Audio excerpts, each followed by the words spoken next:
ನಮಸ್ಕಾರ, ಪೊಲಿಟಿಕಲ್ ಟಿವಿಗೆ ಸ್ವಾಗತ. ನೀಟ್ ಪ್ರಶ್ನೆ ಪತ್ರಿಕೆ ಲೀಕ್ ಆಗಿರುವ ಸಂಬಂಧಪಟ್ಟಂತೆ ಸೋನುಮ್ ವಾಂಗ್ಚುಕ್ ಅವರು ಉಪವಾಸ ಸತ್ಯಾಗ್ರಹದ ಮೂಲಕ ಈ ದೇಶದಲ್ಲಿ ಒಂದು ಸಂಚಲನವನ್ನ ಉಂಟು ಮಾಡಿದ್ದಾರೆ. ಅವರ ಪ್ರಮುಖ ಬೇಡಿಕೆ ಏನು ಅಂತಂದ್ರೆ, ಈ ದೇಶದಲ್ಲಿ ಶಿಕ್ಷಣ ವ್ಯವಸ್ಥೆಯನ್ನು ಬದಲಾಗಬೇಕು ಮತ್ತು ಯಾರೋ ನೀಟ್ ಪರೀಕ್ಷೆಯ ಪ್ರಶ್ನೆ ಪತ್ರಿಕೆ ಲೀಕಿಂದ ಆತ್ಮಹತ್ಯೆ ಮಾಡ್ಕೊಂಡಿದ್ದಾರೆ ಅವರ ಕುಟುಂಬಗಳಿಗೆ 1 ಕೋಟಿ ಪರಿಹಾರ ಕೊಡಬೇಕು. ಈ ರೀತಿಯಾದಂಥ 3 ಬೇಡಿಕೆಗಳನ್ನು ಇಟ್ಕೊಂಡು ಅವರು ಉಪವಾಸ ಸತ್ಯಾಗ್ರಹ ಕೂತಿದ್ದಾರೆ. ಆದರೆ ಅವರು ಉಪವಾಸ ಸತ್ಯಾಗ್ರಹದಲ್ಲಿ ಕುಳಿತುಕೊಂಡಂಥ ಜಾಗದಲ್ಲಿ ಅನೇಕರು ಕಾಕ್ರೋಚ್ ಪಾರ್ಟಿಯವರು ಕೂಡ ಬೆಂಬಲವನ್ನು ಕೊಟ್ಟಿದ್ದಾರೆ. ಆ ಕಾಕ್ರೋಚ್ ಪಕ್ಷದವರು ಸೋನುಮ್ ವಾಂಗ್ಚುಕ್ ಅವರು ಕುಳಿತ ವೇದಿಕೆಯಲ್ಲಿ ಕುಳಿತು ಕೆಲವೊಂದು ಮಾತುಗಳನ್ನು ಹೇಳ್ತಾರೆ. ಅದೇನು ಅಂತಂದ್ರೆ, ನಾವು ಜೈ ಶ್ರೀರಾಮ್ ಅಂತ ಹೇಳೋದಿಲ್ಲ, ಜೈ ಸಂವಿಧಾನ ಅಂತ ಹೇಳ್ತೀವಿ. ಇವ್ರಿಗೆ ಜೈ ಸಂವಿಧಾನ ಅಂತ ಹೇಳಬಾರ್ದು ಅಂತ ಹೇಳಿದವರು ಯಾರು? ತದನಂತರ ಸೀತಾಕಪತಿ ನೀತಾಕಪತಿ ಅನ್ನೋ ಮಾತುಗಳನ್ನ ಹೇಳ್ತಾರೆ. ಇನ್ನೂ ಒಂದು ಹೆಜ್ಜೆ ಮುಂದೆ ಹೋಗಿ ಈ ದೇಶದಲ್ಲಿ ಅಲ್ಲಾನೇ ಎಲ್ಲ, ಮುಸ್ಲಿಂ ಸಮಾಜದ ಅಲ್ಲಾನೇ ಎಲ್ಲ, ಬೇರೆ ಏನೂ ಇಲ್ಲ ಅನ್ನೋ ಮಾತುಗಳನ್ನು ಹೇಳ್ತಾರೆ.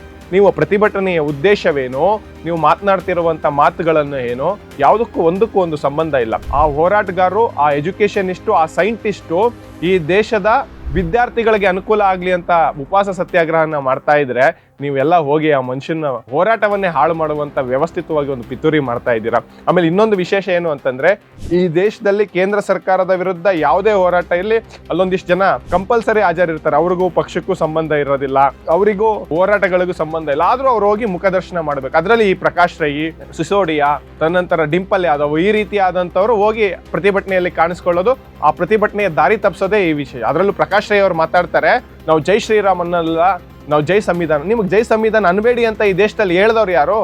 ಈ ದೇಶ ನಡೀತಿರೋದೇ ಸಂವಿಧಾನದ ವ್ಯಾಪ್ತಿಯಲ್ಲಿ, ಸಂವಿಧಾನದ ಮೂಲಕನೇ ಈ ದೇಶ ನಡೀತಾ ಇರೋದು ಮತ್ತು ಸರ್ಕಾರಗಳು ನಡೀತಾ ಇರೋದು. ಇನ್ನು ಈ ಕೇಂದ್ರ ಸರ್ಕಾರ ಇದೆಯಲ್ಲ, ಅದರಂತ ಮತಿಗೇಡಿತನ ಮತ್ತೊಂದಿಲ್ಲ.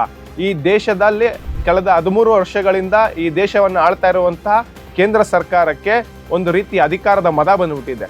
ಕಾಕ್ರೋಚ್ ಪಾರ್ಟಿಯವರು ಮತ್ತೆ ಸೋನುಮ್ ವಾಂಗ್ಚುಕ್ ಅವರು ಪ್ರತಿಭಟನೆ ಕೂತಾಗ ಕನಿಷ್ಠ ಪಕ್ಷ ನಿಮ್ಮ ಕಷ್ಟ ಏನು, ನಿಮ್ಮ ಬೇಡಿಕೆ ಏನು ಅಂತ ಕೇಳೋದಕ್ಕೆ ಈ ದಿನದವರೆಗೂ ಬರಲಿಲ್ಲ. ಇವ್ ರೀತಿ ಕಾಕ್ರೋಚ್ ಪಕ್ಷದವರು ಸದನವನ್ನು ಮುತ್ತಿಗೆ ಹಾಕಲು ಹೊರಟಾಗ ನೀವು ನಡ್ಡಾ ಅವರ ಮೂಲಕ ನೀವು ಅವರ ಪ್ರತಿನಿಧಿಗಳನ್ನ ಕರೆಸ್ಕೊಂಡು ನೀವು ಬೇಡಿಕೆಯನ್ನ ಸ್ವೀಕರಿಸ್ತೀರಾ ಅಂತಂದ್ರೆ, ನಿಮ್ಮ ಅಧಿಕಾರದ ಮದ ಎಲ್ಲಿವರೆಗೂ ನಿಂತಿದೆ ಅನ್ನೋದಕ್ಕೆ ಇದಕ್ಕಿಂತ ಮತ್ತೊಂದು ಸಾಕ್ಷಿ ಇಲ್ಲ. ಈ ರೀತಿಯಾದಂತಹ ಹಿಂಸಾತ್ಮಕವಾಗಿ ತಿರುಗೋದಕ್ಕೆ ಕಾರಣನೇ ಕೇಂದ್ರ ಸರ್ಕಾರ. ಅವತ್ತು ಅವ್ರು ಉಪವಾಸ ಕೂತಾಗ ಅವರನ್ನ ಕರೆದು ನಿಮ್ ಕಷ್ಟ ಏನು ಅಂತ ಕೇಳ್ಬಿಟ್ಟಿದ್ರೆ ಇವತ್ತು ಈ ಪ್ರತಿಭಟನೆ ಈ ಹಂತಕ್ಕೆ ಹೋಗ್ತಾ ಇಲ್ಲ.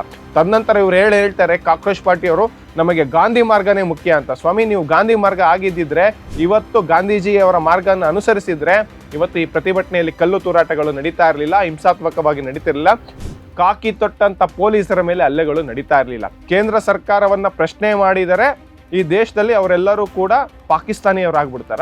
ಈ ರೀತಿಯಾದಂಥ ಅಧಿಕಾರದ ಮದದಿಂದ ಬಿಜೆಪಿ ಹೊರಬರದೆ ಹೋದ್ರೆ ಇವತ್ತು ಕಾಂಗ್ರೆಸ್ಗೆ ಆದ ಪರಿಸ್ಥಿತಿಯೇ ಮುಂದೆ ಬಿಜೆಪಿಗೆ ಆಗ್ಬೋದು. ಈ ಹಿಂದೆ ಅಣ್ಣಾ ಹಜಾರೆ ಕೂಡ ಈ ದೇಶದಲ್ಲಿ ಪ್ರತಿಭಟನೆ ಮಾಡಿದ ಉದಾಹರಣೆ ಇದೆ. ಅವರು ಕೂಡ ವೇದಿಕೆ ಮೇಲೆ ಯಾರನ್ನ ಕೂತ್ಕೋಬೇಕು, ಯಾರನ್ನ ಕೂತ್ಕೋಬಾರ್ದು, ಯಾರನ್ನ ಏನು ಮಾತನಾಡಬೇಕು ಅನ್ನೋದೆಲ್ಲವನ್ನು ಕಂಟ್ರೋಲಲ್ಲಿ ಇಟ್ಟಿದ್ರು. ಆದರೆ ಇವತ್ತು ಕಾಕ್ರೋಚ್ ಪಾರ್ಟಿ ಅವ್ರು ಏನು ಪ್ರತಿಭಟನೆ ನಡೀತಾರೆ, ಅದರಲ್ಲೂ ವಿಶೇಷವಾಗಿ ಸೋನುಮ್ ವಾಂಗ್ಚುಕ್ ಅವರು ಹಂಗರ್ ಸ್ಟ್ರೈಕ್ ಏನು ಮಾಡ್ತಾ ಇದ್ದಾರೆ, ಅದ್ರ ವೇದಿಕೆಯಲ್ಲಿ ಕುಳಿತವರು ಮಾತನಾಡುವಂಥವೆಲ್ಲವೂ ಕೂಡ ವ್ಯವಸ್ಥಿತವಾಗಿ ಸೋನುಮ್ ವಾಂಗ್ಚುಕ್ ಅವ್ರನ್ನ ಬಳಸ್ಕೊಂಡು ಈ ಹೋರಾಟದ ದಿಕ್ಕನ್ನೇ ಬೇರೆ ರೀತಿಗೆ ತಲುಪಿಸೋದಕ್ಕೆ ಮಾಡ್ತಾ ಇದ್ದಾರೆ. ಹಾಗಾಗಿ ಈ ಹೋರಾಟ ಅಹಿಂಸಾತ್ಮಕವಾಗಿ ನಡಿಬೇಕಿತ್ತು, ಅದು ಹಿಂಸಾತ್ಮಕವಾಗಿ ತಿರುಗಿದೆ. ನಿಮ್ಮ ಮನಸ್ಸಿಂದ ಬಂದಿರುವಂತ ಪ್ರತಿಯೊಂದು ಹೋರಾಟದ ಹೇಳಿಕೆಗಳು ಇದೆಯಲ್ಲ, ಈ ದೇಶದ ವಿರುದ್ಧ ನೀವು ನಡೆಸ್ತಿರುವಂತ ಧೋರಣೆ ಏನು ಅನ್ನೋದು ಜನಗಳಿಗೆ ಈಗಾಗಲೇ ಅರ್ಥ ಆಗ್ಬಿಟ್ಟಿದೆ. ನಿಮ್ಮ ಹೋರಾಟ ಕಾನೂನುಬದ್ಧವಾಗಿರಬೇಕು, ಅಹಿಂಸಾತ್ಮಕವಾಗಿರಬೇಕು. ಅದು ಬಿಟ್ಟುಬಿಟ್ಟು ಕಲ್ಲೊಡೆಯೋದು, ಅದು ಬಿಟ್ಟುಬಿಟ್ಟು ನುಗ್ಗೋದು, ಸಂಸತ್ ಮೇಲೆ ದಾಳಿ ಮಾಡೋದು, ಸಂಸತ್ತನ್ನ ನೇಪಾಳ ಮಾದರಿಯಾಗಿ ದಾಳಿ ಮಾಡ್ತೀವಿ ಅಂತ ಹೇಳಿಕೆಗಳನ್ನ ಕೊಡ್ತಾರಲ್ಲ. ಆಮೇಲೆ ಅಲ್ಲಿರುವಂಥ ಹೋರಾಟ ಅನೇಕರು ಬಂದು ಏನು ಸೇರ್ಕೊಂಡಿದ್ದಾರೆ, ಅವ್ರ ಹಿನ್ನೆಲೆಗಳನ್ನೆಲ್ಲ ಗಮನಿಸಬೇಕು. ಹಾಗಾಗಿ ಈಗಲಾದರೂ ಕೇಂದ್ರ ಸರ್ಕಾರ ಇಂಥ ಹೋರಾಟಗಳನ್ನು ಹತ್ತಿಕ್ಕೋ ಕೆಲಸಗಳನ್ನು ಮಾಡೋದು ಬಿಟ್ಟುಬಿಟ್ಟು ನ್ಯಾಯಯುತವಾಗಿ, ನಿಮ್ಗೊಬ್ಬ ಕೇಂದ್ರ ಸರ್ಕಾರದ ಸಚಿವನೊಬ್ಬನ ರಾಜೀನಾಮೆ ಪಡೆಯೋಕ್ಕಾಗಲಿಲ್ಲ ನಿಮ್ಮ ಯೋಗ್ಯತೆಗೆ, ಅಷ್ಟು ಪ್ರಬುದ್ಧವಂತ ಶಿಕ್ಷಣ ಸಚಿವರನ್ನ ನೀವು ನೇಮಕ ಮಾಡ್ಕೊಂಡಿದ್ದೀರಾ, ಕಿತ್ತೆ ಬಿಸಾಕ್ಬಿಟ್ಟು ಆಮೇಲೆ ಈ ನೀಟ್ ಪರೀಕ್ಷೆನ ನಾವು ನಡೆಸ್ಬಿಟ್ಟಿದ್ದೀವಿ ಯಶಸ್ವಿಯಾಗಿ ಅಂತ ಹೇಳ್ತಾರೆ. ಅದು ಆರ್ಮಿ ಇಟ್ಕೊಂಡು, ಈ ದೇಶದಲ್ಲಿ ಆರ್ಮಿಯನ್ನು ಇಟ್ಕೊಂಡು ಯಾರು ಪರೀಕ್ಷೆ ನಡೆಸಿದ ಇತಿಹಾಸ ಇದೆಯೇ ಸ್ವಾಮಿ? ಯಾವುದೂ ಇಲ್ಲ. ಆದ್ರೂ ನೀವೇನೋ ಬಹಳ ದೊಡ್ಡ ಕಟ್ಟೆ ಹಾಕ್ಬಿಟ್ಟಿದ್ದೀವಿ ಅಂತ ಜಸ್ಟಿಫಿಕೇಶನ್ ಮಾಡ್ಕೋತೀರಾ. ಇದು ಯಾವುದು ಕೂಡ ನಡೆಯೋದಿಲ್ಲ. ಈಗಲಾದ್ರೂ ಬಿಜೆಪಿಯವರು ತಮ್ಮ ಅಧಿಕಾರದ ಮದದಿಂದ ಕೆಳಗಿಳಿದು ಇವರ ಕಷ್ಟ ಏನು ಅಂತ ಕೇಳದೆ ಹೋದ್ರೆ ಇಂಥ ಪ್ರತಿಭಟನೆಗೆ ಬೇರೆ ರೀತಿಯ ಬಾಹ್ಯ ಬೆಂಬಲಗಳು ಸೇರ್ಕೊಂಡು ಈ ದೇಶವನ್ನ ಮತ್ತೊಂದು ಭಾರತದ ಸ್ವಾತಂತ್ರ್ಯ ಸಂಗ್ರಾಮದ 2ನೇ ದಂಗೆ ಅಂತ ಹೇಳ್ತಾರೆ. ಯಾವ ರೀತಿಯಲ್ಲಿ ಅನ್ನೋದು ನನಗಂತೂ ಗೊತ್ತಿಲ್ಲ. ಈ ದೇಶದಲ್ಲಿ ಸ್ವಾತಂತ್ರ್ಯ ದಂಗೆ ಆಗೋದಕ್ಕೆ ಯಾರ್ಯಾರ ಬಲಿದಾನ ತ್ಯಾಗ ಇದೆ ಅನ್ನೋದು ಅನೇಕರಿಗೆ ಇವತ್ತಿನ ಈ ಜೆನ್ಜಿ CJPಗಾಗಿ ಇವ್ರು ಯಾರಿಗೂ ಗೊತ್ತಿಲ್ಲ. ಅದನ್ನ ಸ್ವಾತಂತ್ರ್ಯ 2ನೇ ದಂಗೆಗೆ ಹೋಲಿಸ್ತಾರೆ ಅಂತಂದ್ರೆ ಅದಕ್ಕಂತ ಅವಮಾನಕಾರಿ ಸನ್ನಿವೇಶ ಮತ್ತೊಂದಿಲ್ಲ. ಈಗಲಾದ್ರೂ ಕೇಂದ್ರ ಸರ್ಕಾರ ಎಚ್ಚೆತ್ಕೊಳ್ಬೇಕು, ಇಂಥದಕ್ಕೆಲ್ಲ ಕಡಿವಾಣ ಹಾಕಬೇಕು.